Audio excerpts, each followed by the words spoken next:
그래서 호산나 다윗의 자손이여 찬송하리로다. 주의 이름으로 오시는 이여 가장 높은 곳에서 호산나라고 온 백성들이 선포를 합니다. 즉 당신은 그리스도가 분명합니다라고 외치고 있는 거죠. 예수께서 예루살렘에 들어가시니 온 성이 소동하여 가로되 이는 누구냐? 누구의 백성들이 모여서 저렇게 소리를 지르고 왕처럼 대접을 하고 있느냐라고 외치는 거죠. 우리가 가로되 갈릴리 나사렛에서 나온 선지자 예수입니다라고 답을 해주었다. 지금 나사렛 동네에서 태어난 예수라고 하는 분인데 그분이 지금 이렇게 왕의 대우를 받고 예루살렘에 입성을 하고 있다라고 증거를 해주고 있는 겁니다. 예수께서 성전에 들어가서 성전 안에서 매매하는 모든 자들 다 쫓아내셨어요. 예, 아까 나귀를 타고 오시면서 왕 되심을 증거해 주었고, 이번에는 성전에 있는 매매하는 사람들 다 쫓아내면서 성전의 주인 되심을 또 증거를 해주고 있는 사건입니다. 돈 바꾸는 자들의 상과 비둘기 파는 자들의 의자를 둘러엎으시고 저희에게 이르시되 기록된 바 내 집, 그러죠. 그 성전이 내 집이다라고 하는 겁니다. 성전은 하나님의 집이에요. 모든 사람들이 그렇게 이야기합니다. 근데 그 성전을 향해서 내 집이다. 그럼 내가 누구다? 하나님이요, 하나님의 아들이다. 너희는 그러한 내 집을 강도의 굴렬로 만들었다라고 하나님 예수께서 책망을 하고 있는 겁니다. 소경과 전원자들이 성전에서 예수께 나와 왔어요. 그러자 그들을 다 고쳐줍니다. 소경 그리고 다리를 저는 자들 그 자리에서 다 고쳐주었어요. 하나님의 권세로서 고쳐준 겁니다. 왕이기 때문에 그런 거죠. 대제사장들과 서기관들이 예수의 하시는 이상한 일과 성전에서 소리질러 호산나 다윗의 자손이 하는 아이들을 보고 분통을 터뜨렸어요. 이 대제사장과 서기관들이. 그리고 예수께 이야기합니다. 저희의 하는 말을 듣고 있느냐? 예수께서 가라사대 그렇다. 어린아이와 젖먹이들의 입에서 나오는 찬미를 온전케 하셨나이다 함을 너희가 읽어본 일이 없느냐? 바리새인과 서기관들은 그 당시에 최고의 학문을 가지고 있는 지도자들입니다. 그것도 종교 지도자들입니다. 바리새인들은 최고의 신학교에서 공부를 한 자들이고, 서기관들은 성경을 끊임없이 필사하고 기록하여서 그것에 도통한 자들입니다. 그로 말미암아 성경을 가르치고 성경으로 말미암아 재판까지 하는 자들이었습니다. 그런 종교 지도자들인데 그들의 눈에는 백성들이 왕이라고 칭송하고 있는 이 예수가 못마땅한 겁니다. 그리스도로 받아들일 수가 없었다라고 하는 거예요. 왜? 나사렛이라고 하는 동네에서 난 목수의 아들인 줄 알고 있기 때문에 그런 겁니다. 그래서 이제 그들이 이야기하는 거예요. 소경과 전원자들 막 성전에서 고쳐주니까 그것도 못마땅하고, 또 더불어서 성전에서 소리 지르고 있는 그 어린아이들의 그 소리도 못마땅한 겁니다. 예수를 향해서 그리스도라고 말하고 있는 이 이야기 자체가 정말 못마땅했던 거예요. 그래서 이제 그렇게 하는 소리를 듣고 있느냐, 이게 이제 망령된 일 아니냐, 그러니 멈추게 해야 되지 않느냐라고 핀잔을 주는 겁니다.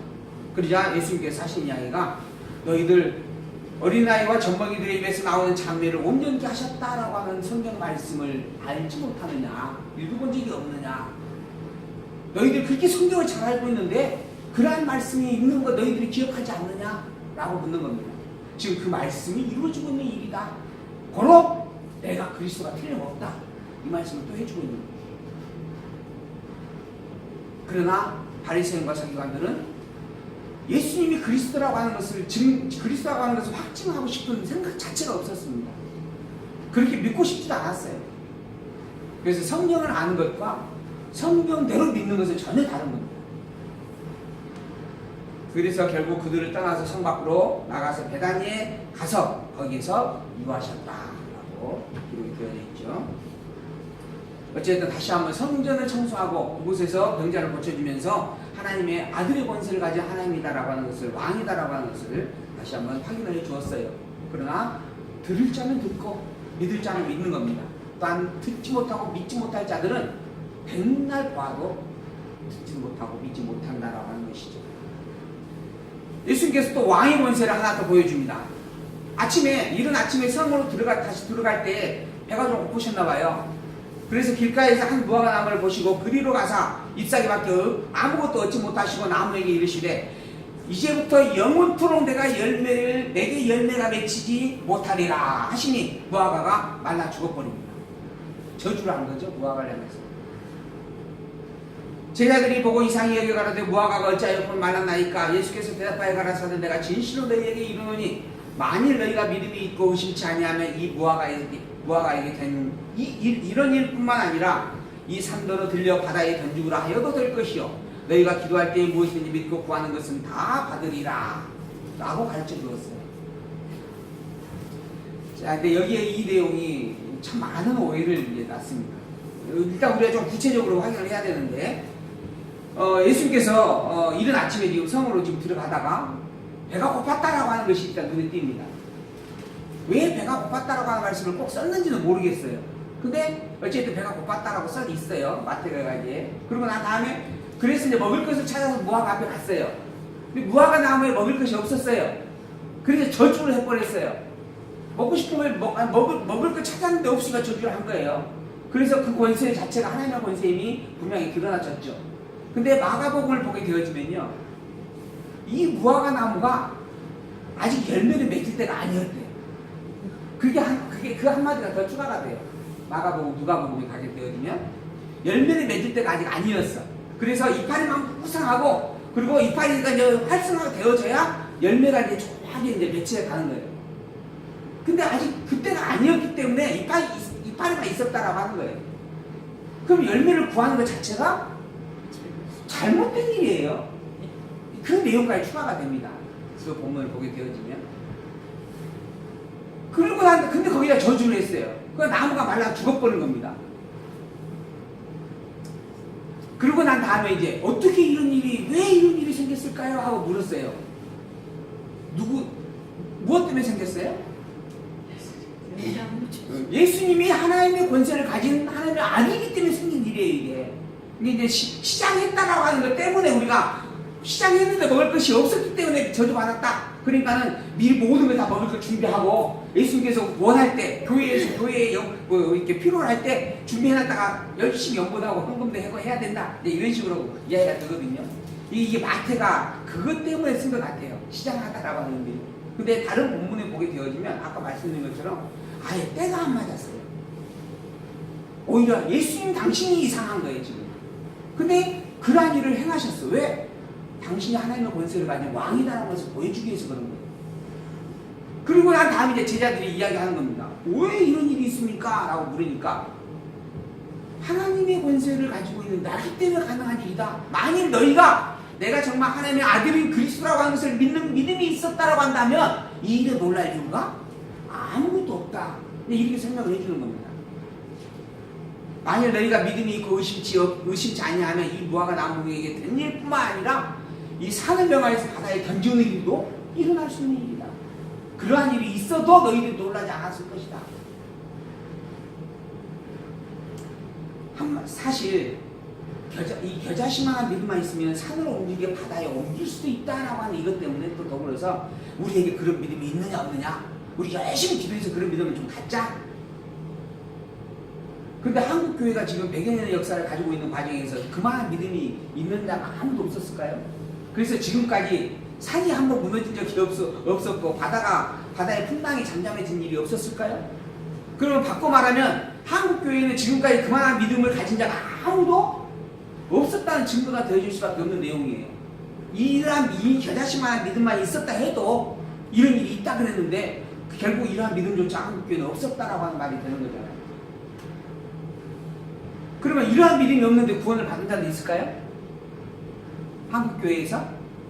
그 수많은 1000만이 넘는 기독교인이 있었는데 그 중에 이러한 믿음 자체를 가진 자가 아무도 없었는데 구원받은 자도 있었을까요? 구원은 믿음으로 이루어진다 그랬는데 이런 믿음이 없는데 구원을 이룬 자가 누가 있겠어요? 결국 없는 것이 되죠.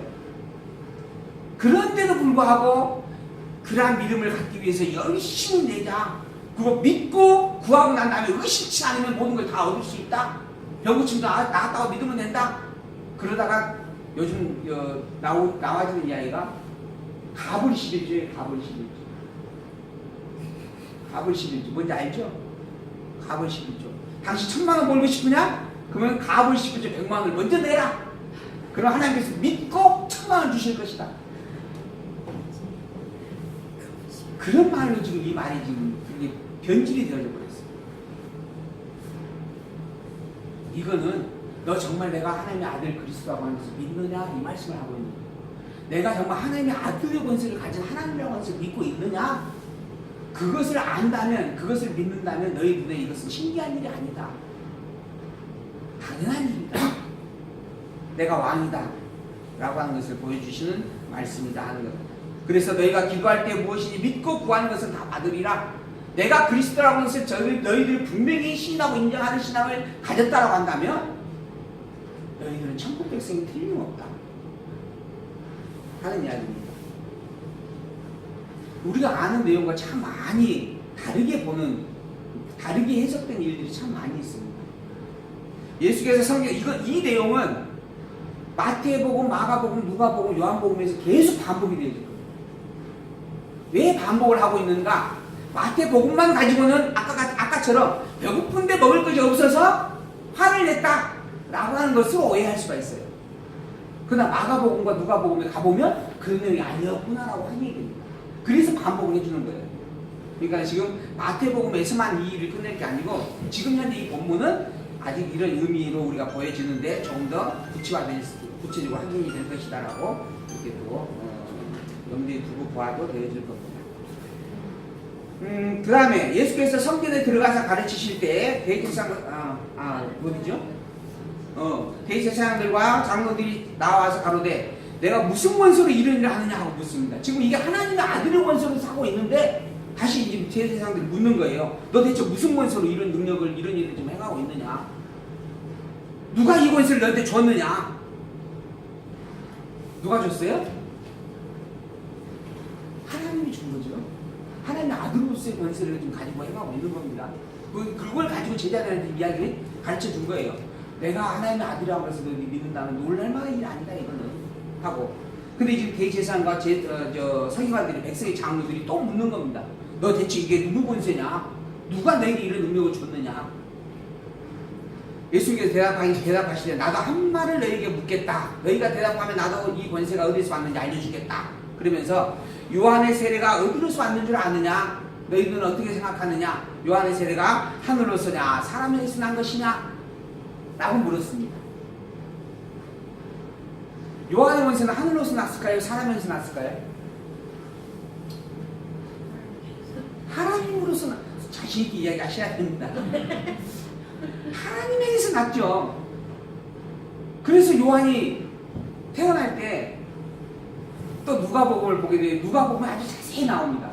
세례 요한이 잉태되어지는 것도 기적이었습니다.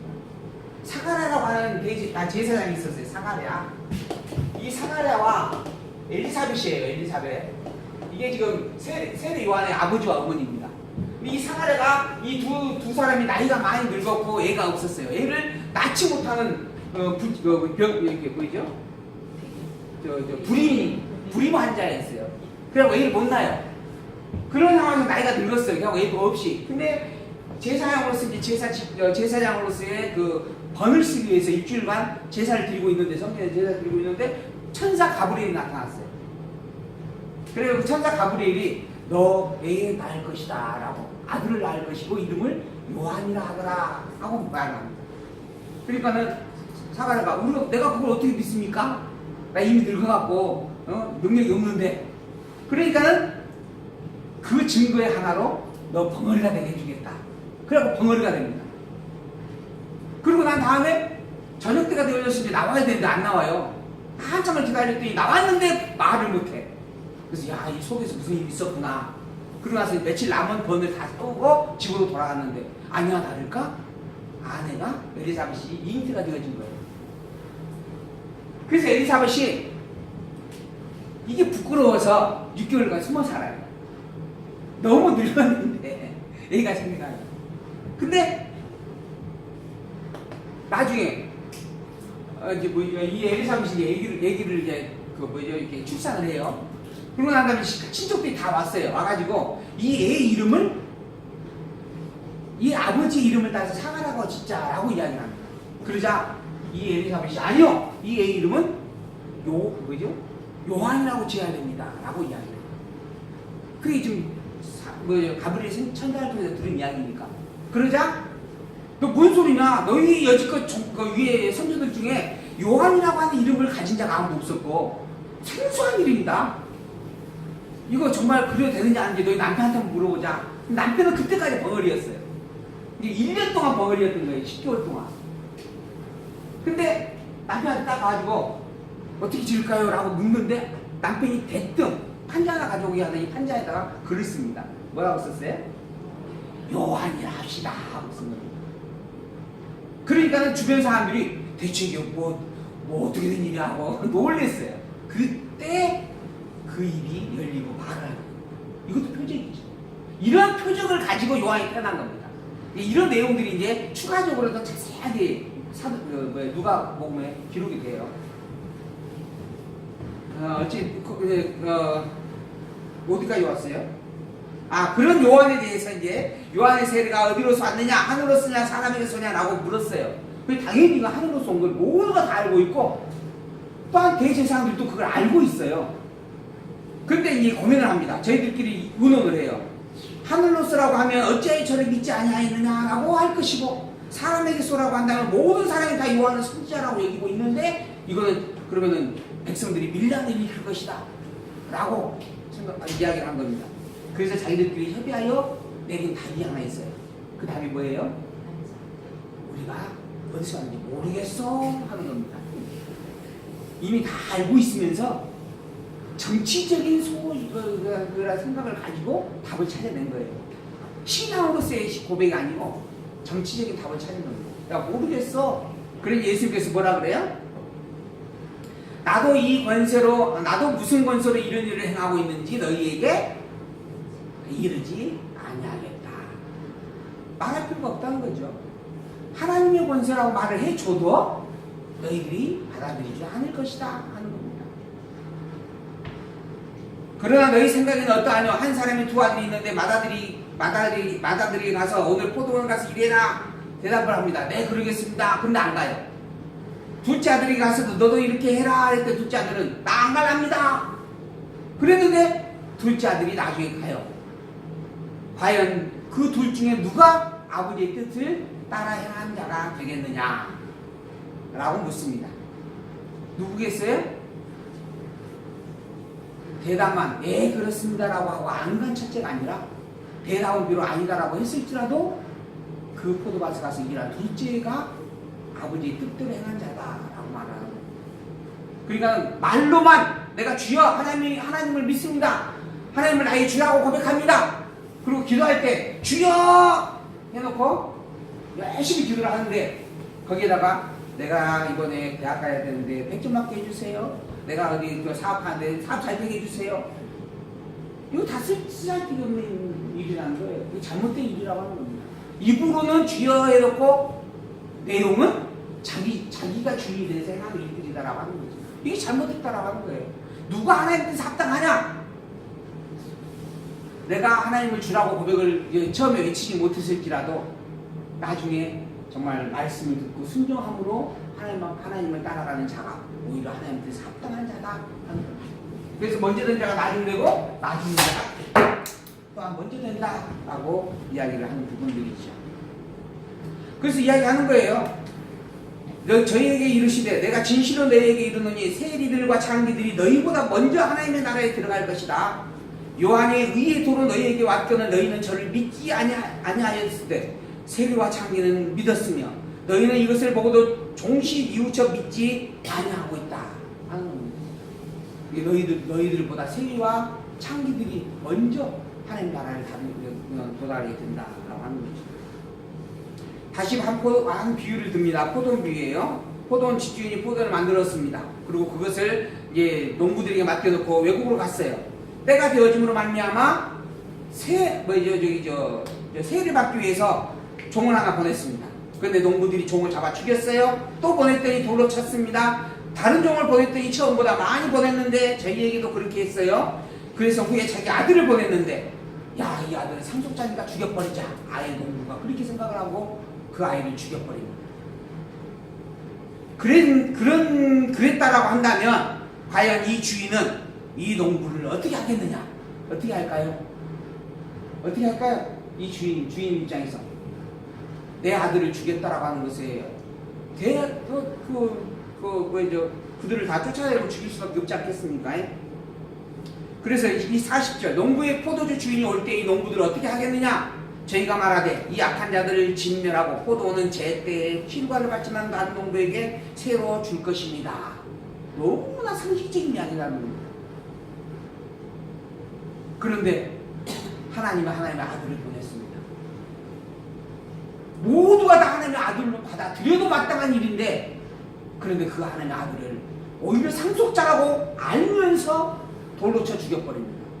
바리새인과 서기관들이 하나님의 권세인 줄 알면서도 그걸 인정을 하지 않는 거에 대한 비유예요. 너희들은 다 알고 있지 않느냐?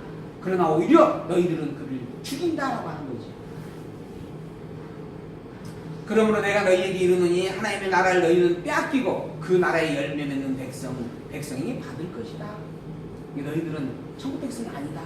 그렇게 분명하게 이야기를 하고 있는 말씀입니다.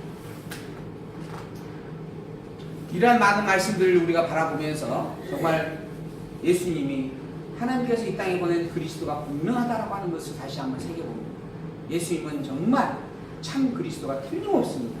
예수님이 참 그리스도인 것은 하나님 또한 여호와인 것이 틀림없습니다. 더불어 예수님만이 그리스도가 또한 분명합니다. 예수님은 하나님의 아들 독생자 유일한 아들이기 때문에 그런 겁니다. 예수님 이외에 그 누구도 다른 그리스도는 존재하지 않습니다. 여기저기에서 아무리 내가 그리스도요 내가 메시아라고 외쳐도 여러분 절대 흔들리지 마시기 바랍니다. 아무리 교리적인 어떤 권세가 득세하여서 그래서 수많은 기독교인들을 유혹하고 넘어뜨리려고 몸부림칠지라도 우리가 진리에 굳게 서 있다라고 한다면, 우리가 정말 참된 진리를 바르게 알고 가지고 있다라고 한다면 우리는 이겨낼 수 있습니다. 예수는 그리스도입니다. 예수 이외에 그 누구도 그리스도가 없습니다. 여호와의 증인 안상홍이라고 하는 자가 자기가 자칭 하나님이여 그리스도라고 이야기하고 있습니다. 많은 이들이 또한 있습니다. 그러나 오직 진정 그리스도는 예수님밖에 없습니다.